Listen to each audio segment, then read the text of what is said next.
Hey, good morning, good afternoon, good evening, wherever you are in YouTube land. John here, and today I am going to take a stab at being a YouTuber and give you a little bit of an insight into why I bought a Tesla and maybe why it may be of interest to you as well. So, that said, a couple things to set the groundwork. First of all, I own two Teslas. Bought one about a year and a half ago, and the second one about a year ago. So you can see here, I've got the second one's kind of back behind me, hopefully. So I bought two. They look identical, pretty much the same specs. I kind of varied a few things on them just based on the deal uh, requirements at the time or deal proposals that were made to me, and what I thought was kind of the best buy at the time. So anyhow, let's jump into this. First thing, why did I buy a Tesla?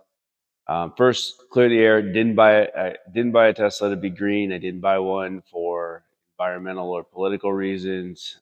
Didn't buy one because I like the looks. I didn't buy one because I think that gas is bad and electricity is good. None of those reasons. I am in the camp where I I bought a Tesla for 100% of the economics. So I drive about 70,000 miles a year, give or take, between my wife and I.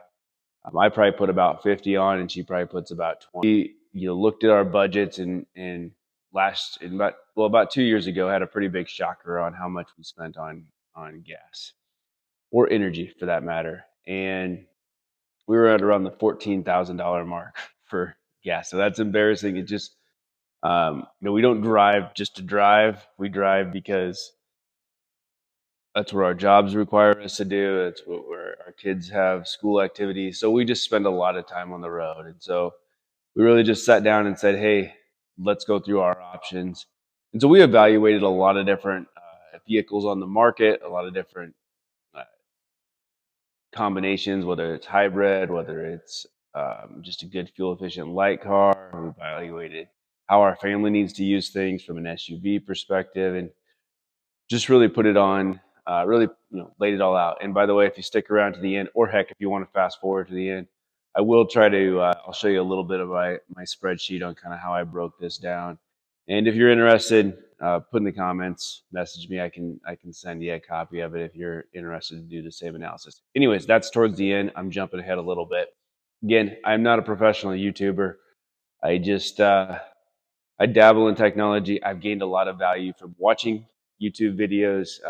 Many YouTube videos helped me make the decision on buying a Tesla, and so I'm just essentially giving back, trying this out a little bit, seeing if there's anything to it. So, all right, now that you understand kind of the groundwork, I am a fan of their economics. Now, a couple other things to maybe understand. This maybe is of interest to you. Hopefully, this helps because I didn't find a lot of videos on this component. But I live out in essentially the middle of nowhere, so I'm about 25 miles from any town, and about 110 miles from any major city where there's support and maintenance and things like that for a Tesla. So I drive a lot of gravel roads, I drive a lot of interstate, I drive a lot of highway. I have to think about my charging, and definitely range is something that I give a lot of consideration to just because of where I live. But that being said, as you can tell, I've got two, so obviously I've made that work. And we'll talk a little bit about that here as the video progresses. So all that aside, first thing I think let's jump into why I like the Tesla. Uh, Pros, it's enjoyable to drive. It's quiet. It's convenient. There's no engines running. We're sitting in my garage right now. If I want, I can fire up the heater on that or the air conditioner, and let the car come up to temperature without worrying about any gas or fumes in the garage, getting into my house, breathing, etc. So that's a nice feature. When you're driving it, obviously it's quiet, it's smooth. You just get in, you go, not messing around with your engine, starting it, waiting, and I get it, guys. I've had diesels, I've had gas, I've had every kind of vehicle under the sun, and a lot of pros to all those too. I'm just saying it's so simple. There's no like waiting for it. I know waiting for it to start doesn't seem like a big deal, but it does when you can just hop in and go. You just pop a button and you go. So you don't feel like you have to wait for the engine to warm up on a cold day. Like today, it's 35 degrees outside. Typically, if I had a gas car, I would probably go start it about 10 minutes before I wanted to leave and let it get warmed up and get both inside as well as the engine. Electric car, you don't do that. Hop in, you go. So that's really nice. It drives really smooth. The autopilot features are becoming more and more addictive. So I'll tell you what, I didn't buy autopilot with the car. I just used the standard cruise control and lane assist that comes with the car. However, over the last 6 months, Tesla's given me a couple free trials of their full self driving. And I got to say, I love it. And I take that with a sigh because it's $100 a month for me to subscribe to it. And I grudgingly have been doing that. Now, if it was, Tesla, if you're listening, if it was 50 a month, I would be a lot more likely to want to subscribe. 100 seems a little steep. However, I got to say it is really nice. The safety component of that, just keeping you extra aware. You do have to keep your eyes on the road. So essentially, the way I look at it is, it's almost 1.5 to 2 people driving your car. So as far as it's always looking around. You're looking around. Chances of you doing something pretty stupid with it on is, I would say, extremely low. So you know, drive smooth. It's easy to drive. You don't feel exhausted when you get to your destination. You put on either the auto lane assist or the full self driving. It kind of does things for you. It switches lanes. It keeps your speed right, and you kind of just drive, and you don't, if it's a windy day, it doesn't matter. It's pretty aerodynamic. It holds the lane really nice. You're not swaying around. You're not fighting the steering wheel. Just an enjoyable overall drive. So I'll tell you, I mean, if you're driving a lot of miles, I think you'll find it enjoyable. Seats are comfortable. I don't think they're anything amazing, but they're comfortable. I like them. They get the job done. They seem to hold up really well. I've got on this car right behind me here, we've got about 60,000 miles, and on the other one, I've got about 35,000. And I'll, tell you what, I'll get some video clip, show you the seats. They look almost brand new still. So holding up really well. So yeah, overall great experience. One thing this is an odd thing, but as far as driving the car, the one nice feature is when you're in the car but you're not driving. So we have a lot of sporting events. I work out of my car. A lot of times I'll get to places early.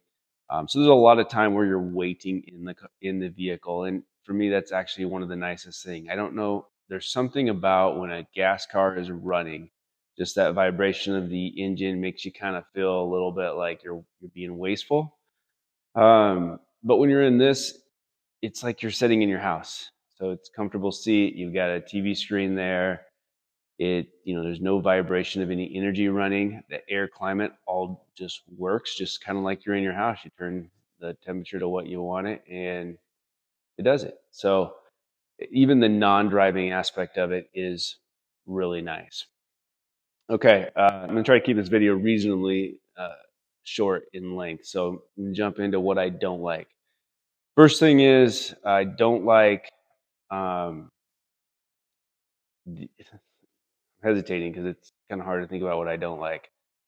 I don't like how it beeps at me. So it's pretty safety conscious. If I take my eyes and I'm looking off to the side at something in the distance, or just admiring the scenery, it'll start to bing, ding, ding. And if you wait too long to look back at the road or hold the steering wheel, it will essentially discipline you or punish you. So you get 5 strikeouts every week. Then that you don't have a strikeout, it will take one away. But essentially, if you get more than 5 strikeouts in a 4 or 5 week period, then you end up in Tesla prison. And so it doesn't allow you to use a lot of the safety features, which to me is crazy, right? So here the car is extremely safe with the safety features, and since you did an unsafe action, it's going to take those safety features away.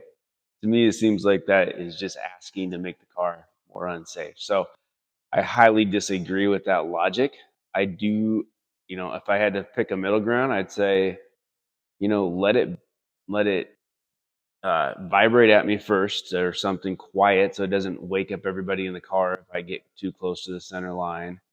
And then if I don't listen to that or if I'm not paying attention, maybe beep a little louder and then beep a little louder and then beep a little louder. And, um, you know, heck, maybe if I'm so bad and it says, hey, you need to pull over for 30 seconds and makes me pull over, I'm okay with that.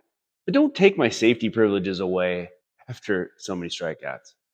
All right. So, and for those of you who want to know more about that, just Google and YouTube Tesla strikeouts, and you'll understand where they're going.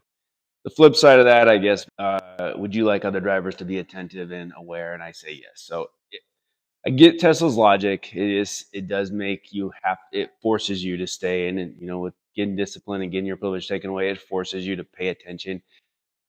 So I will say the first couple months, I did get my privileges taken away a couple times, and in the last 9 months, I have not had them taken away once. So I guess I have been conditioned to the laws of Tesla, which those of you who know me know that I'm not a big fan of. Pretty self-sufficient. Don't like to be told a lot of rules. I don't like to have a lot of control. I like to be able to do things myself, and so that kind of goes against my grain. And that brings me into my second dislike, and that's it is a. I'm a guy who likes to work on my own cars. I do my own oil changes.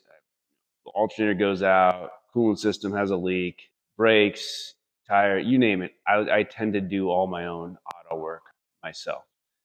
And on this Tesla, there is less to do. So I suppose that's a pro. And maybe I should have hit that in the pros, and we'll talk about that a little bit later. But there is less that really can go wrong, less to fix. However, if something does go wrong, it does seem a little bit more challenging to work on or find parts yourself. I will tell you, I had a case where I was driving a lot of rough gravel roads, and one of my cameras right up there in the side pillar got shooken a little loose and was out of calibration. To get that repaired, so with that let me back up. When that's not calibrated, your full self driving won't work. So the car says, "Hey, I can't see out of my left pillar. I can't turn on full self driving." So you want to get that fixed. So I just went on the mobile app with Tesla, said I have an issue with my pillar camera, and a day later they sent a tech out to my house. So this tech had to drive 200 miles, came out to my house. Uh, Ended up not being a hardware calibration issue. He essentially went into service mode, reset the battery, showed me how to do all this. So if I need to do it again, I could. Essentially, we took apart the front end of the car, disconnected all power from the vehicle. So 12-volt battery as well as the main battery pack underneath the car, disconnected all that, waited about 10 minutes for everything to reset, and uh, then recalibrated the camera, and we were good to go. Side note, if anyone's interested on how to do that or you have those issues where you want to do a full self reset on your computer, post in the comments, let me know if that's of interest. I'll make a video on how I did that.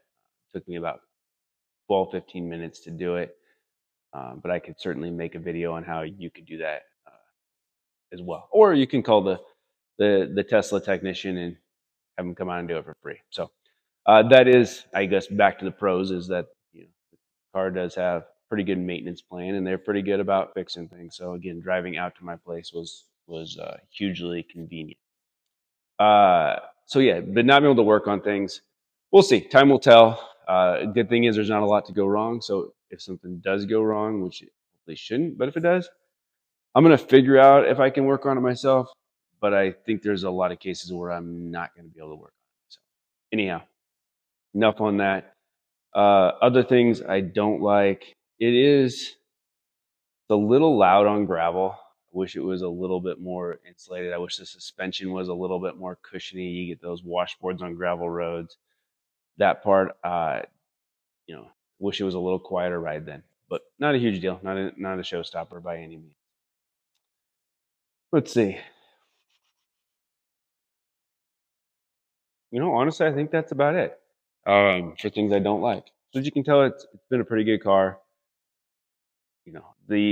I think I think maybe the fourth component of this video is, if you're going to buy one of these, what are the things you need to think about? So if I would go in to answer that, I would say, think about where your daily drive is.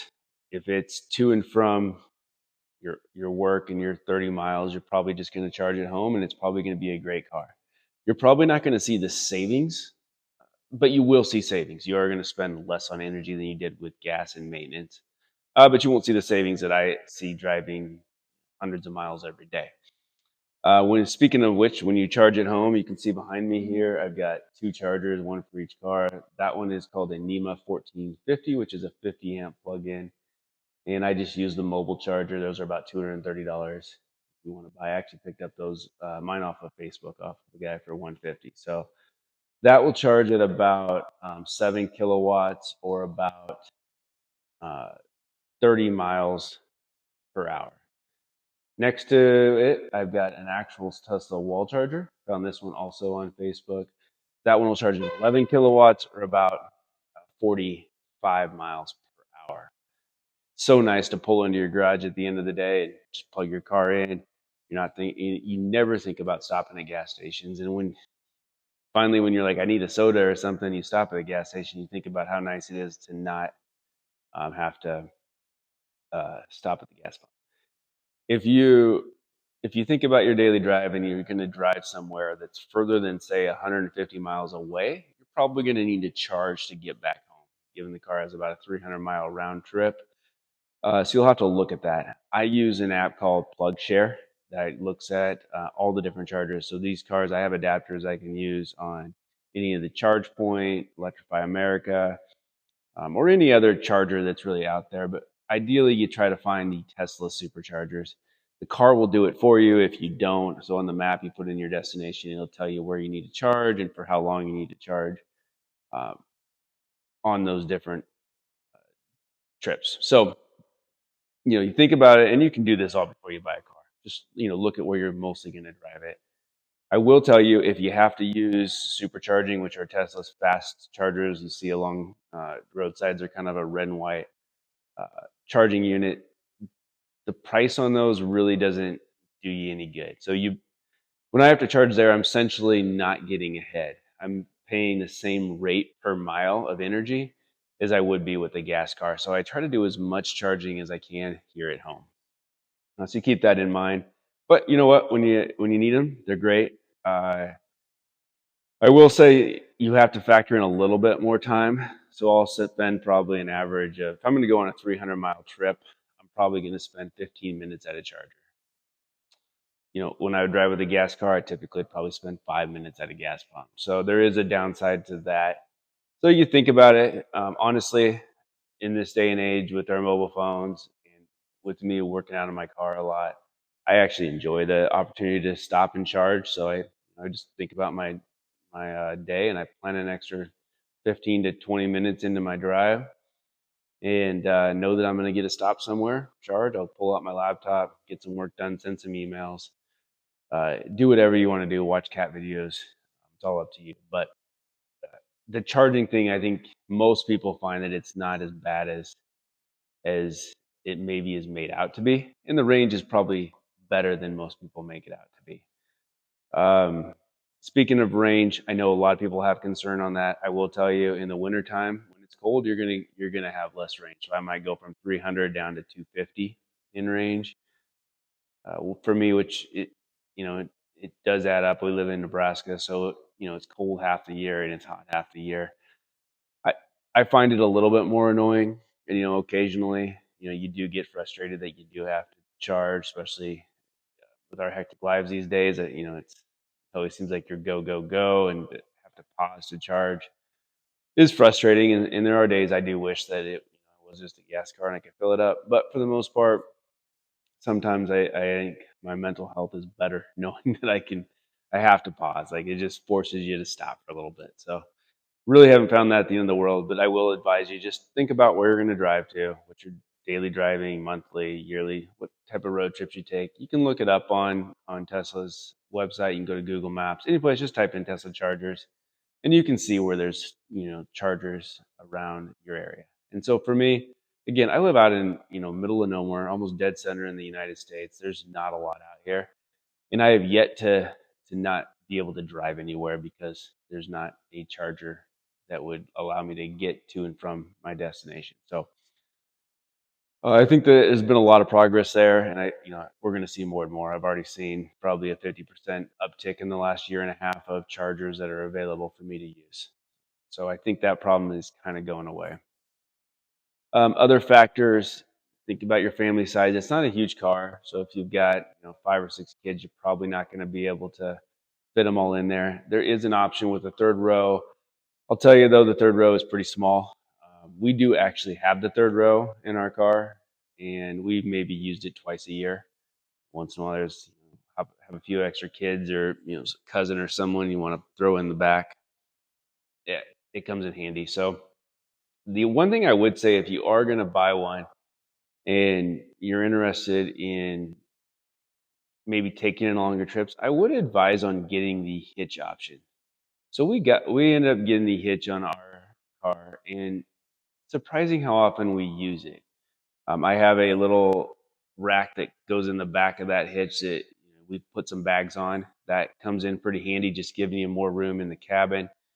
I have a bike rack that I put on there, and then I also have a small aluminum 8x10 trailer that I use quite often. So we live out in the country. I do have a truck, but I don't. I tend to just enjoy driving the Tesla. So a lot of times I'll take my little, actually it's not 8x10, 6x10 trailer, and I'll put it on the back. I'll take that into the hardware store. I'll be at Menards or Home Depot. I can load up any lumber, get any concrete, whatever I'm doing for my project. I'll actually take the Tesla, which is odd. I know people, I get a lot of funny looks, but it's so much more enjoyable to drive. It's cheaper to drive. And the trailer on the back is easy to load. So, I mean, honestly, I would say getting the trailer hitch for me has been one of my favorite things that I did. And so, keep that in mind. I think it'll come in handy more often than you think, and it is $1,000 upgrade. All right, and then I think lastly, I would throw this out there.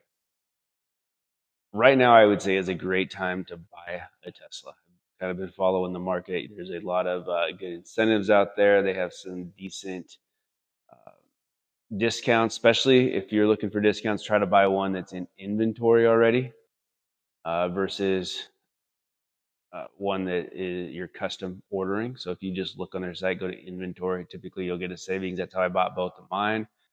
Saved a couple thousand over buying one that I custom picked all the colors. So just kind of took what they had in stock. I looked those up. There is that $7,500 tax credit if you meet those requirements. They're all on Tesla's website, so you can take a look at that, factor that in. For me, that was a huge component, and I think I'll jump into the uh, my ROI spreadsheet here in a second, and I'll show you that.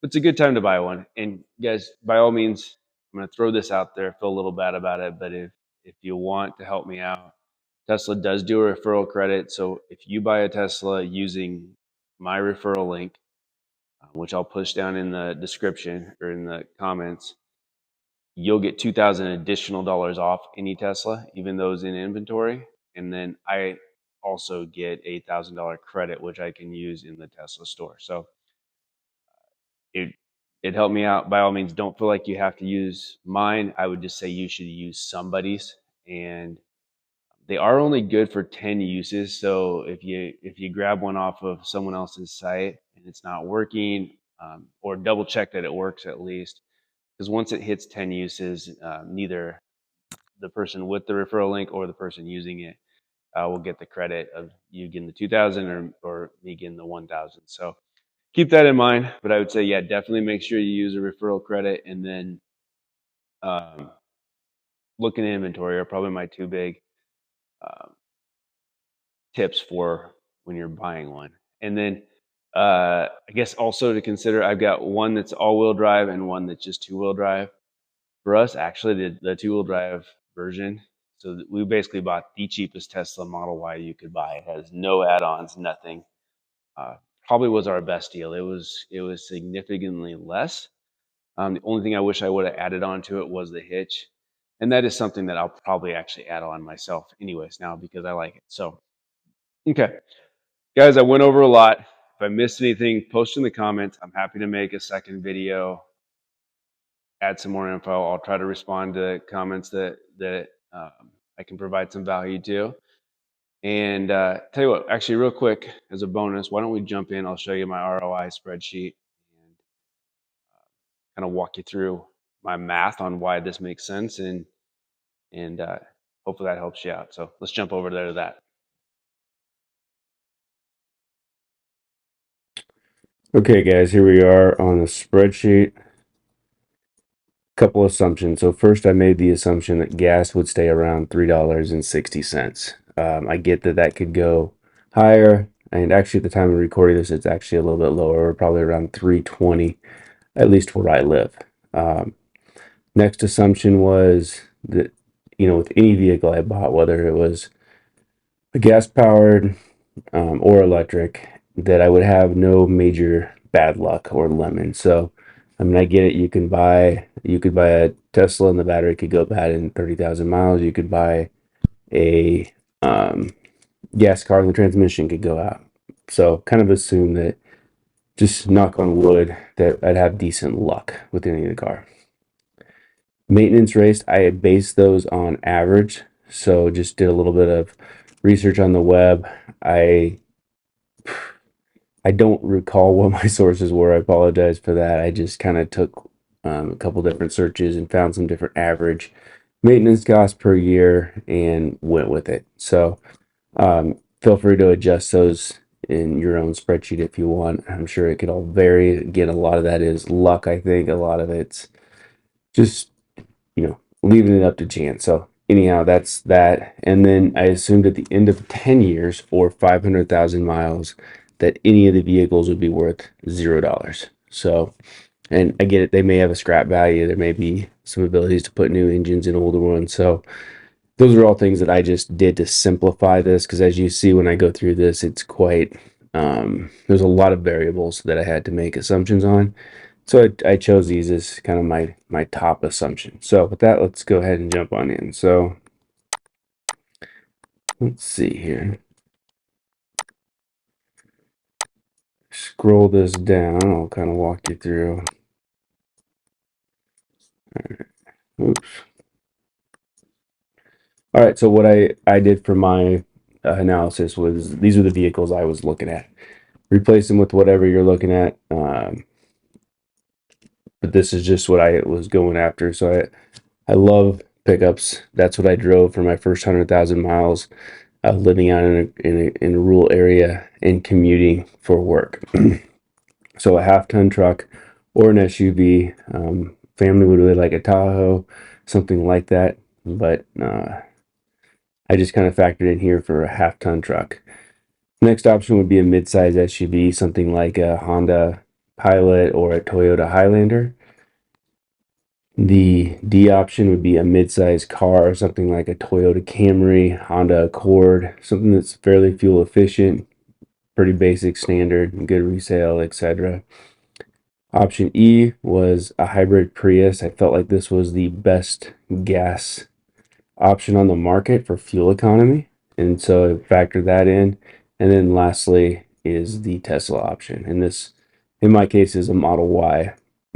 So, by the way, if you comment below, I'll send you a copy of this spreadsheet. You can adjust your numbers as you see fit. So basically took each of the vehicles, took their what would be the real world miles per gallon equivalent, not what's on the sticker, kind of what you would see real world. And partly I know these numbers because I've had these cars or have had friends with these kind of cars. So I just asked directly or took my past experience and put these numbers in the plug-in.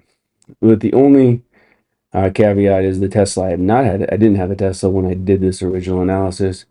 It ranges anywhere from 100 to 120 miles per gallon, or the electricity equivalent. So how many miles can you go on $3.60 would be essentially the breakdown. And then I factored in the number of miles per trip. So for me, I drive about 220 miles round trip, almost daily, not quite. And then number of trips per month. So you can adjust these numbers. So say you're driving 50 miles a day and you're driving that 25 days a month. Factor those in. You can also probably bump it up on the high side in case you take some longer trips or something like that. Factor in your cost per gallon. So again, I can adjust that to whatever rate makes sense for the time period in which you're buying it. So then you get a calculation that spit out. It says total gas or energy use per month. So how much would I spend on energy given those variables? And you can see here the truck I would spend the most, about $931 per month. And it goes down through each of the vehicles down to the Tesla at $144 in electricity. Then I factored in the cost of the car. So again, you can adjust these variables.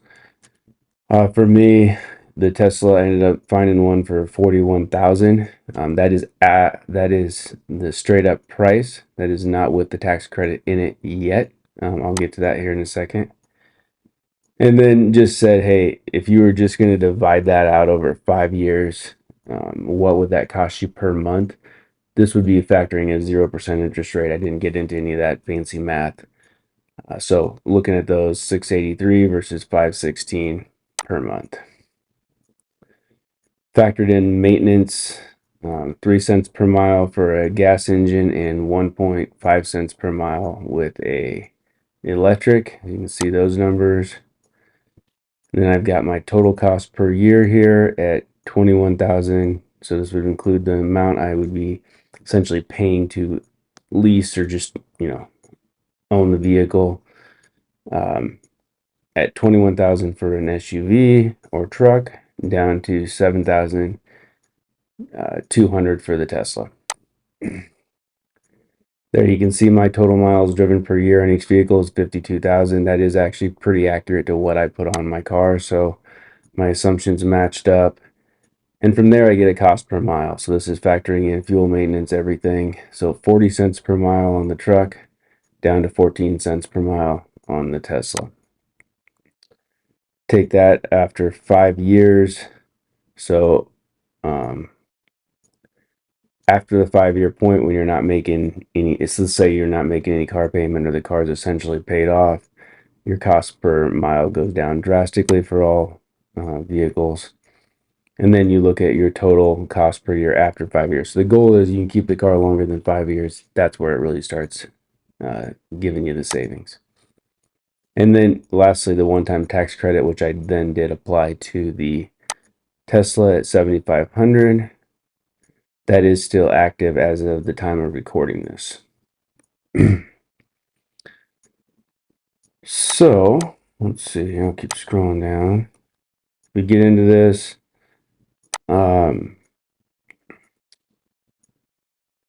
Here's the big number that I really like to see. So over a 5 year period, the total savings per year by owning a Tesla would be each of these numbers. So if I owned a Tesla instead of a truck, I'd save 70,000. If I owned a Tesla instead of a Prius, I would save 19,000 over 5 years. Again, here's my yearly savings above per model. So you can see it's quite significant. And for me, this is why this is a numbers game for me. And then I said, well, let's assume that maybe I'm being too optimistic. Maybe my savings aren't going to be nearly what I thought. Maybe I'll end up supercharging more. As you recall earlier in the video, we talked about supercharging costs essentially end up being the same price per mile as gas would be. So I said, even if I'm only half right, my savings over a 5 year period would be 35,000 for a truck or 9,000, almost 10,000 for a Prius. There would be your total miles on the car after 5 years, 260,000. I am on track for that. And then I started to get a little bit more maybe nerdy on this and going into additional layers. So then I said, what happens after 5 years if the car is 5 years old and has 200,000 miles on it? What would be the value? So I just went out to Kelley Blue Book, grabbed the value of a equivalent car that is 5 years older than today, grabbed those price points and plug those in. As you can see, after 5 years, most were pretty comparable actually. So they had kind of all fallen into about that same price range. You can see then your value lost per car. The one thing to note, the Tesla looks like the least amount lost because of that $7,500 tax rate. Because as you recall, if I bought the car for 41, take 7,500 off of that, that brings you down significantly. 32,000. I'm just going to do rough math. And then, you take your value of the car and subtract that from your 32. Essentially, that's where you get your 33.5. That's where you get your 10,000 or your 23,500. All right, continuing on. I'm going to go a little bit quicker now here. So here you can see, let's just say the car is depreciated over a 5-year period. And so the car is essentially worth nothing at that point. You can again see your savings by owning a Tesla. So this is a Tesla versus a truck. I'd save 87,000. And then the per year savings is 17,000 over a truck, or 4,000 and 22,000 respectively on the Prius. Let's keep going here. So it went and did a little bit more. Let's say that over 500,000 miles. So for your last 250,000 miles of the car, what things would you expect? I did factor in um, for the Tesla having to replace the battery. To check into that, it'd be about $13,000. So let's just say the battery goes completely bad and I have to buy a new battery pack. That'd be 13,000. On other vehicles, I factored in some transmission work. Again, this is all based on just some rough research I was able to do online. Don't take my numbers as gospel, but they're as the truth. But just generally, directionally, are they somewhat close? I would say so. Factored in changing out tires. You can see the Tesla, I do have a higher tire change out fee. The tires are slightly more expensive, and you're probably going to change them a little more frequently. Other than that, you can look. So my total maintenance on the Tesla from 250 to 500 is 25,000. So I did factor that at quite a bit higher, mostly due to that battery replacement cost.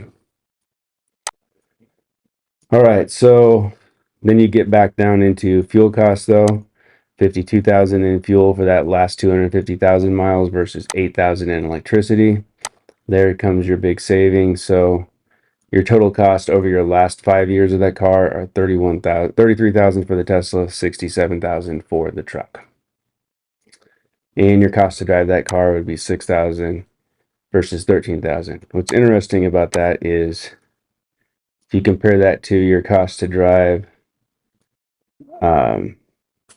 a Tesla over that same period, I have it at 7,000. So really, driving the older Tesla may not be quite as advantageous from a savings perspective. So at some point, it may make sense for me to upgrade.